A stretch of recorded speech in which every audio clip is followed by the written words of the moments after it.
Hello guys, welcome to the Varicose YouTube channel. आज हम देखेंगे आगे का पार्ट। पहले वाले वीडियो में हमने क्या देख लिया था कि हमने कफ दोष, पित्त दोष, वात दोष के क्या देख लिए थे, गुण देख लिए थे। अब हम देखेंगे सामने वाला पार्ट जिसमें एक टर्मिनोलॉजीज है कि संसर्ग और सन्निपात। संसर्ग और सन्निपात क्या होता है, तो ये हमें एमसीक्यू में भी आ सकता है और ऐसे वाइवा में भी पूछते हैं सर कि संसर्ग क्या होता है और सन्निपात क्या होता है। तो संसर्ग क्या होता है, तो संसर्ग सन्निपातश्च तद्विधि क्षयकोपत। मतलब अगर हमें पता है कि जब दोष बैलेंस स्टेट में होते हैं तो बॉडी को क्या रखते हैं, हेल्दी स्टेट में रखते हैं। बट इम्बैलेंस होते हैं तो ज़रूरी नहीं ना हमारे पास कितने दोष हैं, मेनली 3 दोष हैं। तो ज़रूरी नहीं है कि सिर्फ एक ही दोष इम्बैलेंस हो, दूसरा ही दोष इम्बैलेंस हो। एक टाइम पे 2 दोष भी इम्बैलेंस हो सकते हैं, जैसे कि वात कफ भी हो सकता है, वात पित्त भी हो सकता है, या फिर तीनों दोष भी क्या हो सकते हैं, इम्बैलेंस स्टेट में जा सकते हैं। अगर 2 दोष इम्बैलेंस स्टेट में जा रहे हैं तो उसको हम क्या बोलेंगे, संसर्ग बोलेंगे। और अगर 3 दोष इम्बैलेंस स्टेट में जा रहे हैं तो उसको क्या बोलेंगे, अपन सन्निपात बोलेंगे। ठीक है। देन है नेक्स्ट इम्पॉर्टेंट टर्मिनोलॉजीज।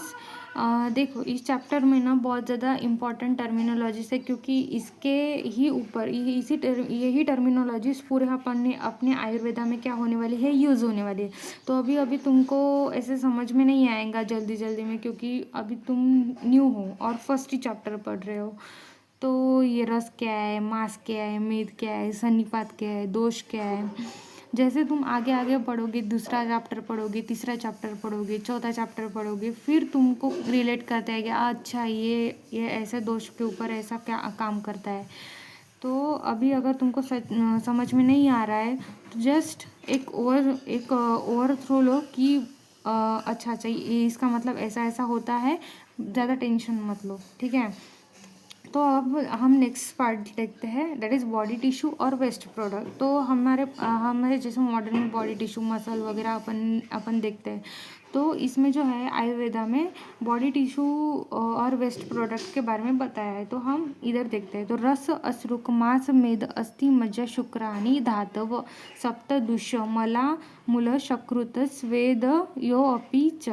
मतलब इधर ये जो श्लोक है, तो इस श्लोक में क्या बताया कि अपने बॉडी टिश्यू मतलब धातु और मल मतलब वेस्ट प्रोडक्ट के बारे में बताए। तो आओ हम इसे क्या करते हैं, डिटेल में देखते हैं। तो ये क्या है, बॉडी टिश्यू है। Body tissue and waste product जो क्या होते हैं, दुष्य means they are influenced and affected by dosha. Basically क्या है कि जो दोष है वो अपने दुष्य में रहते हैं, दुष्य के ऊपर काम करते हैं। अगर जैसे दोष खराब हो गया, वात दोष खराब हो गया, तो वो किसको खराब करेगा, बॉडी टिश्यू को खराब करेगा और वेस्ट प्रोडक्ट को खराब करेगा। तो इसको क्या बोलते हैं, दुष्य बोलते हैं। किसको, waste product and body tissue को। ठीक है।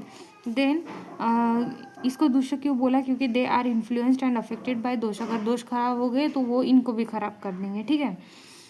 तो हमारे पास जो बॉडी टिश्यू है, बॉडी टिश्यू मतलब हमने बॉडी टिश्यू को अपन ने क्या टर्मिनोलॉजी दी थी, धातु एंड मल मतलब वेस्ट प्रोडक्ट थे। ठीक है, वेस्ट प्रोडक्ट थे। तो जो धातु है, तो धातु हमारे पास कितने होते हैं, 7 होते हैं। ये तुम्हें लर्न हो जाएंगे, मतलब अगर 3-4 चैप्टर तक अपन पढ़ रहे हैं ना, तो ऐसे ही लर्न हो जाता है। तो पहला है रस। रस मतलब क्या है, first product of digestion. Digestion जब होता है तो जो पाक बनता है उसको अपन क्या बोलते हैं, रस। या फिर उसने कंपेयर किया है विद द लिम्फ और प्लाज्मा के साथ। ठीक है। देन रक्त, रक्त मीन्स अश्रुक, अश्रुक मतलब blood. Then mamsa means muscle. मेद मतलब फैट टिश्यू। देन अस्थि मतलब बोन्स एंड कार्टिलेजेस। मज्जा मतलब बोन मैरो। शुक्र मतलब सीमेन। देन मल, मल मतलब जो हमारे बॉडी का वेस्ट प्रोडक्ट है। तो पहला है शकृत। शकृत मतलब फिसेस, शकृत बोल सकते हैं, या फिर पुरुष भी बोल सकते हैं, ठीक है। देन है स्वेद, स्वेद को स्वेट। और मूत्र, मूत्र मीन्स यूरिन। तो ये जो है, तो ये एमसीक्यू में पूछा जा सकता है, या फिर हमारे जो टर्म के एग्ज़ाम होते हैं तो उसमें जो फर्स्ट टर्म होती है तो उसमें वो बोलेंगे कि धातु और मल को एक्सप्लेन करो, ऐसा भी आ सकता है। देन क्या है, nature of increase and decrease. तो ये जो है ये इसमें एमसीक्यू भी बन सकता है और एसक्यू भी बन सकता है। एमसीक्यू मतलब ये बोलेंगे कि सामान्य और विशेष सिद्धांत को प्रूव करो। ये जो है इसमें एक तीर से दो निशाने लग सकता है। जैसे कि हमें पता है कि जो अपना पदार्थ विज्ञान है पीवीए, तो पदार्थ विज्ञान में ना वो सामान्य और विशेष का आता है, मतलब एक सेपरेट चैप्टर ये है उसमें। तो उसका ना ऐसा एक क्वेश्चन बनता है कि सामान्य विशेष सिद्धांत को प्रूव करो। तो ये इधर का और उधर का कॉन्सेप्ट एग्जैक्टली सेम ही है, तो ये अच्छे से समझ लेते हैं। तो क्या है, वृद्धि समाने सर्वेशा विपरीत विपर्य। मतलब अगर हम जैसे हमने देखा कि वात की क्वालिटीज़ क्या क्या होती है, रुक्ष होता है, लघु होता है, शीत होता है। देन क्या है, दूसरा किसके देखी हमने कि पित्त कैसा होता है, उष्ण होता है।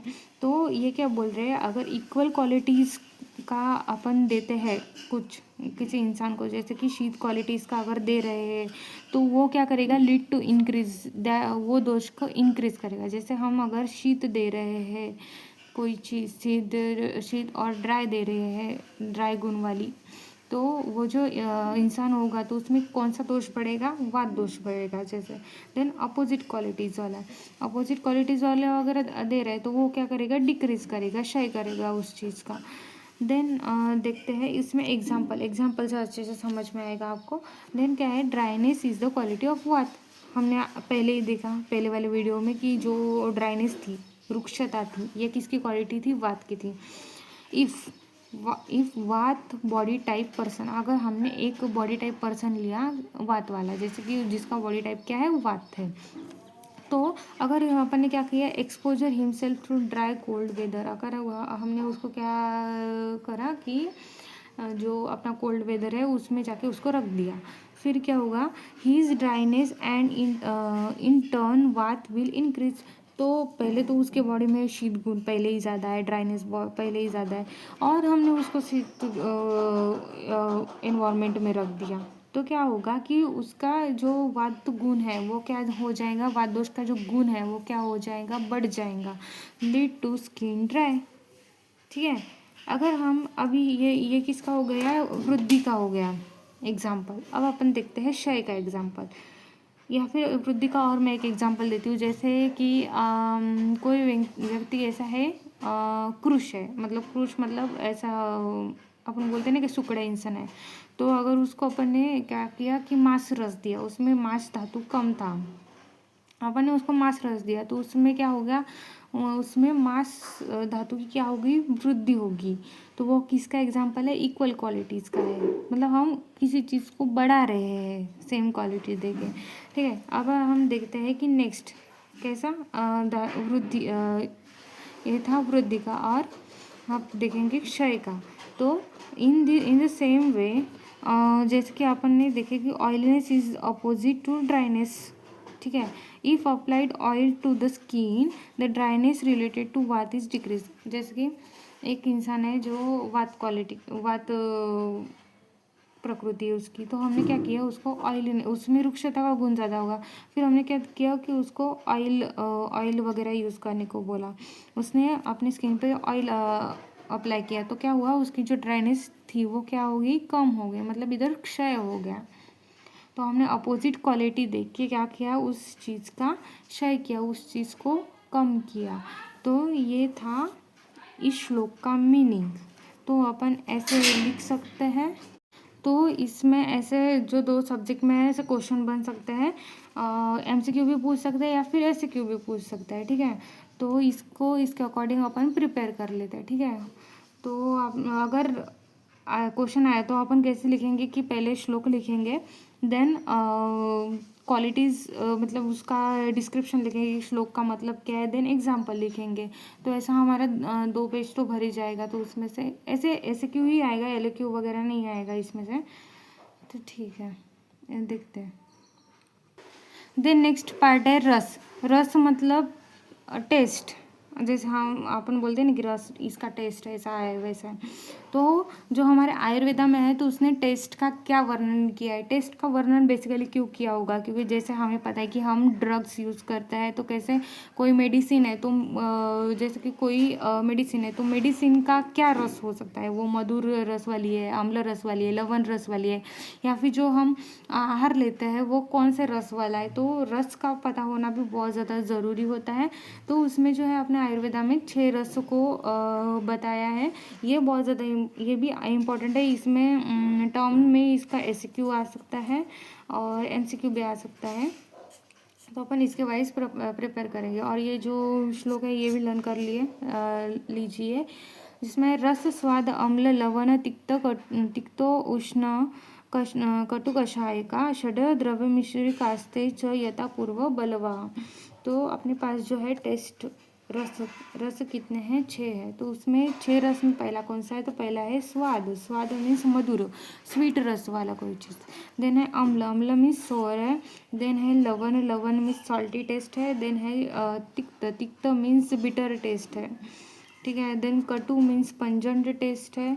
देन कषाय मीन्स एस्ट्रिजेंट टेस्ट है।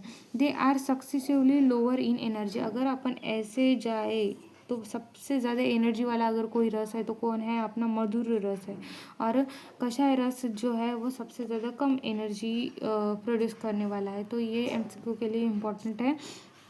देन है इफेक्ट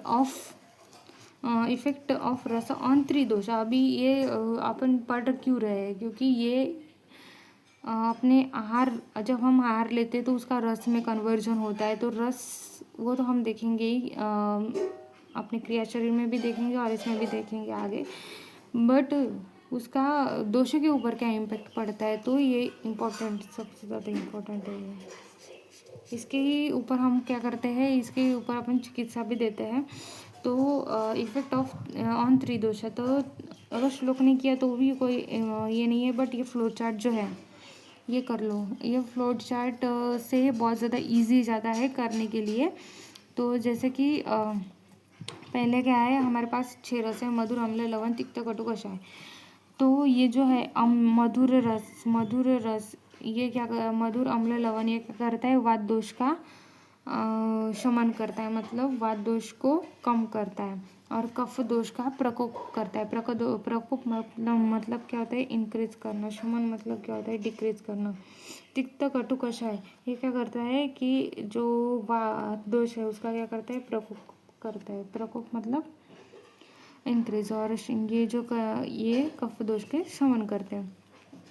जैसे हम देखेंगे तिक्त क्या होता है, तिक्त कटु कषाय। तो हमने जो ये देखे तो मधुर जैसे गुरु होगा, तो गुरु किसकी क्वालिटी है, कफ की क्वालिटी है। तो वो कफ को कैसे करेगा, प्रकोप करेगा। ऐसे भी अपन याद रख सकते हैं। देन क्या है, अभी हम पित्त का देखें तो पित्त में मधुर देन कौन है, तिक्त और कषाय। मधुर तिक्त कषाय ये क्या करेंगे, शमन करेंगे, डिक्रीज करेगा। और अम्ल लवण कटु क्या करेंगे, इंक्रीज करेंगे, ठीक है। ये सबसे ज़्यादा इम्पोर्टेंट है, लर्न कर लो। अभी तुम कुछ जो चीज़ें बता रही हो, अगर तुमने उसको रट्टा भी मारा, सामने जाके तुम इजीली समझ लोगे। ऐसे इधर फर्स्ट चैप्टर में वर्सेटाइल टर्मिनोलॉजीज है, तो डरने की कोई बात नहीं है, ठीक है। Types of food substances again important MCQ के लिए, ठीक है। तो टाइप्स ऑफ फूड सब्सटेंसेस, अगर अपन फूड सब्सटेंसेस खा रहे हैं तो वो दोषों के ऊपर कैसे प्रभाव करेंगे, उसके ऊपर हमने क्या करे है, इसका टाइप्स में डिवाइड किया है। तो पहला क्या है, शमन मतलब जैसे कि जो फूड सब्सटेंसेस क्या कर रहे हैं, अपन खा रहे हैं, वो क्या करेंगे, दोषों को कम करेंगे, ठीक है, कम करेंगे। शमन में क्या करेंगे, कम करेंगे। मतलब ये जो फूड खाया वो कौन से क्वालिटी का होगा, मतलब कैसे क्वालिटीज़ का होगा, अपोजिट क्वालिटीज़ का होगा, तो ही कम करेगा ना। जैसे अपन ने वाद में देखा था कि वाद कैसा होता है, शीत होता है, तो हम उष्ण वाली चीज़ें खा रहे थे, तो वो क्या करेगा, शमन करेगा। शमन मीन्स क्या होता है, कम करना, ठीक है। देन कोपन मीन्स प्रकोप, ठीक है। हम ऐसा फूड खा रहे हैं जो क्या कर रहा है, इंक्रीज कर रहा है अपने लोअर दोष को टू नॉर्मलाइजिंग। मतलब हमारे अंदर क्या था, मांस की कमतरता थी, तो हमने क्या किया, मांस रस खाया। तो मांस रस खाया तो क्या होगा, अपना जो मांस धातु था वो क्या हो गया, नॉर्मलाइज हो गया। तो ऐसा होता है, जैसे अगर धातु नॉर्मलाइज, दोष नॉर्मलाइज, तो अपनी बॉडी कैसी, हेल्दी। ठीक है। देन है स्वस्थ हित। मतलब कोई इंसान है जिसमें पूरे दोष धातु क्या है, नॉर्मल स्टेट में, तो उसको बढ़ाने और घटाने की ज़रूरत ही नहीं है। तो ऐसा फूड खाएंगे जो क्या करेगा, मेंटेन करेगा अपनी बॉडी के नॉर्मलाइज को। ठीक है। देन है टाइप्स ऑफ पोटेंसी। अगर अपन कोई फूड खा रहे हैं या फिर ड्रग खा रहे हैं तो उस पोटेंसी मतलब उसका वो ड्रग की कैपेसिटी क्या है किसी चीज़ के ऊपर एक्ट करने की। तो जो उसको क्या बोलते हैं, उसको क्या टर्मिनोलॉजी है, तो उसको टर्मिनोलॉजी है वीर्य। तो वो जो वीर्य है, तो वीर्य 2 टाइप्स के होते हैं। तो उसको तुम लोगों को ना एसक्यू में ऐसा आ सकता है कि वीर्य और विपाक कंबाइन करके बताओ। मतलब वीर्य और विपाक को एक्सप्लेन करो। तो वो ये जो 2 पार्ट है, वीर्य और विपाक, तो ये क्या आ सकता है, एसक्यू में आ सकता है। एसक्यू में आ सकता है या फिर एमसीक्यू में भी आ सकता है। तो हम देखते हैं अभी पहले क्या है, वीर्य। वीर्य जो होता है वो 2 टाइप्स का होता है, एक उष्ण वीर्य और एक शीत वीर्य। उष्ण वीर्य मतलब जो हॉट इन पोटेंसी है, मतलब जिसकी पोटेंसी क्या है, हॉट है। देन शीत वीर्य वो क्या करता है, कोल्डली एक्ट करता है। ठीक है। तो उष्ण वीर्य some food items are hot in nature. उनका जो नेचर है वो कैसा है, हॉट है। जैसे कि अपन पीपर देखें, ठीक है, तो पीपर क्या है, हॉट इन नेचर है, तो उसका वीर्य क्या हुआ, उष्ण वीर्य हुआ। या फिर कोई फूड सब्सटेंसेस है जिनकी टेस्ट क्या है, सोर है, सॉल्ट है और पंजेंट है, तो वो कैसे होते हैं, हॉट पोटेंसी वाले ड्रग्स होते हैं। ठीक है। ये एमसीक्यू में आ सकता है। ठीक है। देन है some food items are cold in nature. मतलब जो कोल्ड है, कोल्डली एक्ट करते हैं। जैसे अपन बोलते हैं ना कि मिल्क पियो। अगर अपन कोई इंसान गोलियां खा रहा है या फिर जिसके अंदर क्या हो रहा है कि उष्णता बढ़ गई, तो अपन क्या बोलते हैं, उसको मिल्क पीने के लिए बोलते हैं। तो क्योंकि ये जो मिल्क है ये कैसा होता है, ठंड वीर्य का होता है, तो ये ठंडा एक्ट करता है। तो इसलिए ये जो है मिल्क किसका एग्जाम्पल है, शीत वीर्य का एग्जाम्पल है। और अगर कोई सब्सटेंसेज है जिनकी टेस्ट कैसी है, एस्ट्रीजेंट है, बिटर है या फिर स्वीट है, वो कैसे होते हैं, कोल्ड पोटेंसी के होते हैं। देन है विपाक, अनदर टर्मिनोलॉजी। विपाक मतलब क्या, जैसे अपन ने क्या किया, कोई इंसान है जैसे उसने क्या करा, फूड खाया, तो फिर फूड खाने के बाद क्या हुआ, वो डाइजेशन के प्रोसेस में चला गया। तो जो डाइजेशन के प्रोसेस में चला गया, तो पहले जो इनिशियल स्टेज होती है, the conversion of test after initial phase of digestion. तो डाइजेशन, ये जो फूड है वो डाइजेस्ट हुआ और उसमें जो है देन रस में कन्वर्ट होता है। वो किस में कन्वर्ट होता है, रस में। तो उसको वो जो रस में कन्वर्जन है होना है, उसको क्या बोलते हैं अपन, विपाक बोलते हैं। तो अपन ने क्या करा है, छः टाइप्स के रस के फूड खाए। ठीक है। तो हमारा जो विपाक होता है वो मेनली 3 टाइप्स का ही होता है। तो पहला है मधुर विपाक, देन अम्ल विपाक और देन कटु विपाक। तो हमने जो फूड खाया था वो कितना था, षड रसात्मक था, मतलब 6 रस वाला था। पर अपना जो विपाक है वो 3 ही पार्ट में, 3 ही रसों में डिवाइडेड होता है। तो अपन बोलेगी कि मैम कि इधर मधुर विपाक है, अम्ल विपाक है, कटु विपाक है। क्वेश्चन उठता है कि ये जो हमारे अपन तो षड रसात्मक आहार लेते हैं, तो हमारा जो विपाक है वो 3 ही पार्ट्स में, 3 ही रसों में क्यों डिवाइडेड होता है, what is the reason behind it. तो फिर लवण रस कहाँ पे जाता है, तिक्त रस कहाँ पे जाता है, कषाय रस कहाँ पे जाता है। जैसे अपन ने लवण रस वगैरह खाया, तो वो लवण रस का किस में कन्वर्जन होगा, मधुर, और लवण रस का किस में कन्वर्जन होगा, मधुर विपाक में। इसीलिए हमारे पास लवण विपाक नहीं है। ठीक है। अम्ल रस खाया तो अम्ल विपाक में होगा। देन कटु, तिक्त, कषाय, ये तीनों अगर रस खाए तो कटु विपाक में होगा। इसलिए हमारे पास जो है वो सिर्फ 3 ही विपाक है, क्योंकि बाकी का जो टेस्ट है उसका अल्टीमेट कन्वर्जन हुआ है वो तीनों विपाक में हो जाता है, जैसे हमने यहाँ पे देखा है। देन अपन अब देखते हैं कि गुण। 20 टाइप्स ऑफ क्वालिटीज़। इधर सिर्फ गुरुवादी गुण का बताया है। इसको जो है अपन विस देख रहे हैं ना, ये कौन से गुण है? गुरुवादी गुण है, गुरुवादी गुण बोलते हैं। जो डिटेल गुण है ना वो अपन पदार्थ विज्ञान में देखेंगे। इधर सिर्फ गुण है तो मैं ऊपर ऊपर से आपको बता देती हूँ, क्योंकि आपको पता होना चाहिए। जैसे हमने वात का देखा, पित्त का देखा, कफ का देखा, तो उसमें जो है 20 टाइप के गुण आते हैं, गुरुवादी गुण। ठीक है, तो गुरुवादी गुरु मंद, हिम, स्निग्ध, श्लक्ष्ण, सांद्र, मृदु, स्थिर, गुण, सूक्ष्म, विशद, विशंति, सविपर्य। वो क्या बोल रहे हैं कि हमारे पास जो 10 ये जो गुण है इधर के साइड के, जस्ट अपोजिट क्वालिटीज़ वाले, विपरीत, विपर्य मतलब विपरीत, अपोजिट क्वालिटी वाले और 10 होते हैं। ऐसे करके हमारे पास कितने गुण है? 20 है। जैसे कि गुरु लघु, गुरु मीन्स हेवी, लघु मीन्स लाइट, मंद तीक्ष्ण, हिम उष्ण, स्निग्ध वृक्ष, श्लक्ष्ण खार, सांद्र द्रव, मृदु कठिन, स्थिर चल, सूक्ष्म स्थूल, विशद पिच्छिद। ये ये गुण जो है ये तुम लोगों को पूरे आयुर्वेदा में देखने को मिलेंगे। ये अपन को पता ये होनी चाहिए, लर्न तो करना ही पड़ेगा। ये MCQ में भी आ सकता है। इसका एक सेपरेट SQ भी बन सकता है कि एक्सप्लेन द गुरुवादी गुण। ये यूनिवर्सिटी में भी क्वेश्चन आता है कि एक्सप्लेन द गुरुवादी गुण। तो ये PV में भी आ सकता है क्वेश्चन, ये इसमें भी आ सकता है अपने संहिता में। ठीक है, देन नेक्स्ट है cause of health and disease. तो हम ये हेतु का जो है ये अपन जो चरक संहिता पढ़ेंगे तो उसमें भी दिया है। तो हेतु क्या होता है? मतलब कोई अगर डिसीज़ कॉज हो रहा है या फिर हमारा हेल्थ अच्छा है तो उसके पीछे का रीज़न क्या है? हेतु मीन्स क्या होगा? रीज़न। तो कालार्थ कर्मणा योगो ही न मिथ्या अतिमात्रक सम्यक योगश्च विद्येय रोग आरोग्य कारणम। ये जो श्लोक है ये इम्पोर्टेंट है, वाइवा पॉइंट ऑफ व्यू से भी इम्पोर्टेंट है, क्योंकि वाइवा में भी पूछते हैं कि श्लोक बताओ हेतु ऑफ द डिसीजेस का। ठीक है, तो हीन योग मतलब लेस यूटिलाइजेशन, मिथ्या योग मतलब रॉन्ग यूटिलाइजेशन, अति योग मतलब मोर यूटिलाइजेशन। जैसे कि हम देख रहे हैं कि अगर हम सब चीज़ें प्रॉपर मेंटेन रखें तो हमारी बॉडी जो है हेल्दी रहती है।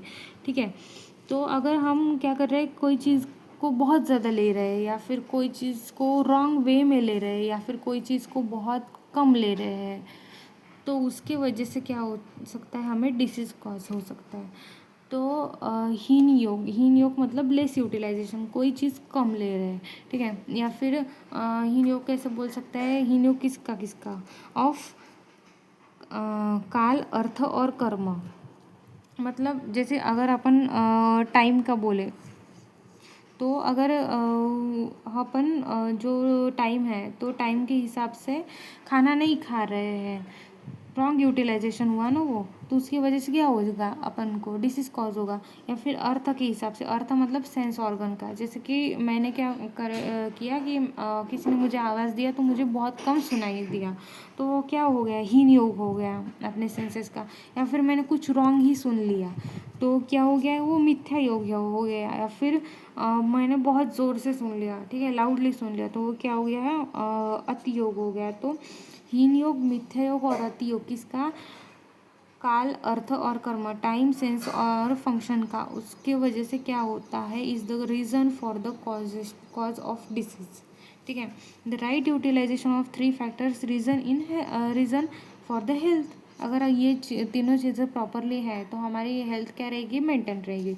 तो अभी अगर हम हेल्थ की डेफिनेशन देखें, हेल्थ और डिसीजेस की डेफिनेशन देखें, तो आपने जो आयुर्वेद है वो क्या बोलते हैं कि रोगस्तु दोष वैषम्य दोष साम्य आरोग्यता। मतलब अगर इम्बैलेंस ऑफ 3 दोष है, ये मैंने पहले ही वीडियो में बता दिया था तुम लोगों को। अगर अपने जो 3 दोष है वो बैलेंस स्टेट में, तो हमारा बैलेंस स्टेट में तो हमारी क्या है? हेल्थ है, हेल्थ अच्छी है। देन अगर इम्बैलेंस स्टेट में अगर हो गया, बैलेंस स्टेट में थे तो हेल्थ थी, इम्बैलेंस स्टेट में अगर हो गया तो वो क्या करेगा? क्या कॉज करेगा? डिसीज़ कॉज करेगा। ठीक है, अब हमने क्या लिया? देख लिया कि डिसीज़ कैसे होते हैं। तो डिसीज़ कैसा होता है, इम्बैलेंस ऑफ दोष से होता है। अब हम देखेंगे कि टाइप्स ऑफ डिसीज़ कैसे होता है। तो टाइप्स ऑफ डिसीज़ क्या है, निजा गंतु विभागेन तत्र रोगा द्विविस्मृता। तो ये इसका श्लोक याद रखने की कोई ज़रूरत नहीं है, बस टाइप्स याद रखो कि निज रोग होता है और आगंतुज रोग होता है। निज रोग मतलब disease caused by imbalance to in the internal factors, मतलब हमारे जो बॉडी के अंदर के फैक्टर्स है, अगर उसका विशेषण हो गया तो उसके वजह से क्या होता है, निज रोग होता है। Example, eating excessive hot substance leading to क्या करता है, गैस्ट्राइटिस। अगर हमने बहुत हॉट खा लिया तो क्या होगा, गैस्ट्राइटिस का प्रॉब्लम होगा। तो ये क्या है, इंटरनली सारी चीज़ें हो रही है, तो अपन क्या बोलेंगे, इसको निज रोग बोलेंगे। देन है आगंतुज रोग। आगंतुज रोग मतलब क्या, disease cause due to the external factor. Internal factor मतलब इंटरनल फैक्टर से अगर हो रहा है तो निज रोग। एक्सटर्नल फैक्टर से अगर हो रहा है, जैसे कि हमारा कुछ एक्सीडेंट हो गया या फिर इंजरीज लग गई हमें बाहर से, तो types of disease can occur to body and mind, तो उसको क्या बोलते हैं अपन, आगंतुज रोग बोलते हैं। निज रोग, आगंतुज रोग। निज रोग हो रहा है इंटरनल फैक्टर से, आगंतुज रोग हो रहा है एक्सटर्नल फैक्टर से, ठीक है। देन हमारे शारीरिक दोष थोड़ी अकेले होता है, मेंटल दोष भी तो होता है ना, मतलब मानसिक दोष भी होते हैं ना। तो तुम लोगों मानसिक दोष और मानसिक गुण में कंफ्यूज नहीं होना। पहले ही मैं तुम लोगों को बताती हूँ कि मानसिक दोष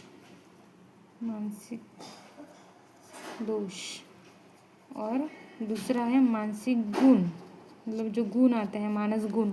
दोष मतलब क्या है, जो दूषित कर सकता है, तो उसमें सिर्फ रज और तम आएगा। बट अगर गुण बोलेंगे तो ये इसमें 3 आएगा, सत्व रजत तम। सत्व इसमें क्यों नहीं है, क्वेश्चन आएगा ना, सत्व इसमें क्यों नहीं है, क्योंकि वह सत्व है। सत्व कभी भी क्या हो सकता है, दूषित नहीं होता है किसी और इन्फ्लुएंस से, किसी और चीज़ों के इन्फ्लुएंस से सत्व कभी भी दूषित नहीं होता है। इसलिए वो क्या करेगा, किसी दोष कॉज ही नहीं करेगा ना, डिसीज कॉज ही नहीं करेगा, इसलिए उसको अपन ने मानस दोष में नहीं लिया है। इसलिए इधर सिर्फ अपन को 2 मानसिक दोष दिख रहे हैं, रज और तम। गुण में तीनों आते हैं, ठीक है। तो अपने जो मानसिक दोष है, तो मानसिक दोष कितने हैं, रज और तम।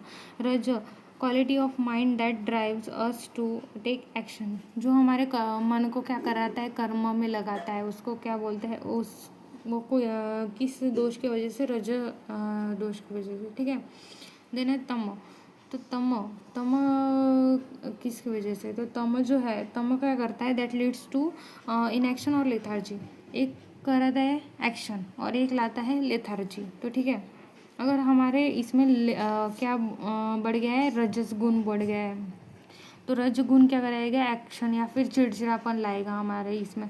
अगर हमारे इसमें तम गुण बढ़ गया है, तो तम गुण क्या करेगा, लेथार्जी, मतलब हमें सिर्फ लेथार्जी आएंगी, थका थका लगेगा, सोने का मन करेगा, तो वो किसके वजह से करेगा, तमस गुण के वजह से करेंगे, ठीक है। देन हम क्या कर रहे हैं, किसी इंसान को क्या हो गया, डिसीज हो गया, अब वो हमारे पास है, हम क्या है, वैद्य है, तो हम पेशेंट को कैसे टेस्ट करेंगे, तो उसके टेस्टिंग का मैकेनिज्म भी तो होना चाहिए ना। तो उसके लिए क्या है, दर्शन स्पर्शन प्रश्नो परीक्षित च रोगिना, मतलब पहले चीज़ क्या करेंगे, अपन उसको देखेंगे, इंस्पेक्शन करेंगे, वो चल कैसा रहा है, वो दिख कैसा रहा है, उसके किस स्किन डिसीज रिलेटेड डिसीज़ है, तो उसकी स्किन के ऊपर कैसे रैशेस है या फिर कैसे फूड वगैरह है, ऐसा देखेंगे। देन क्या है, स्पर्श, किसी इंसान को फीवर है तो उसको अपन स्पर्श करके देखेंगे ना कि अच्छा फीवर है, ठीक है। देन क्या है, प्रश्न, उसको पूछेंगे कि तुम लोगों, अगर किसी को फूड रिलेटेड पॉइजनिंग हुई है या फिर क्या बोल सकते हैं, और एलर्जी हुई है, तो अपन बोलेंगे ना कि आपने ऐसा ऐसा कुछ खाया है क्या, ऐसे ऐसे चीज़ को कुछ हाथ लगाया, तो हाथ लगाया है क्या। तो ये जो है, ये 3 चीज़ों से हम क्या करेंगे, किसी पेशेंट को टेस्ट करेंगे, ठीक है।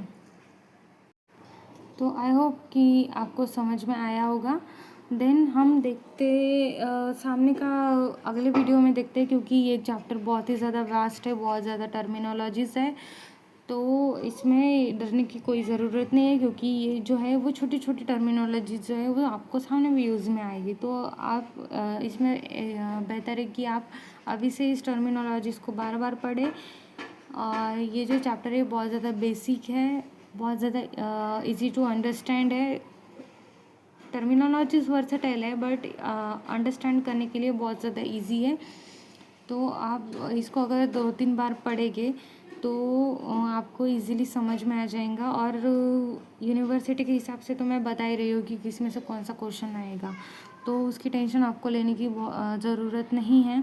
बट अभी तुम्हारे पास पूरा 1.5 साल पड़ा है, तो तुम लोग बहुत ज़्यादा अच्छे से पढ़ सकते हो, क्योंकि बाद में जाके इस चीज़ों का बहुत ज़्यादा फ़ायदा, अगर यही चीज़ तुम्हारा बेस अच्छा रहा तो सामने जाके तुम लोगों को बहुत ज़्यादा इजी जाएगा सब कुछ समझने के लिए। ठीक है, तो मिलते हैं अगले वीडियो में, तब तक के लिए ओके बाय।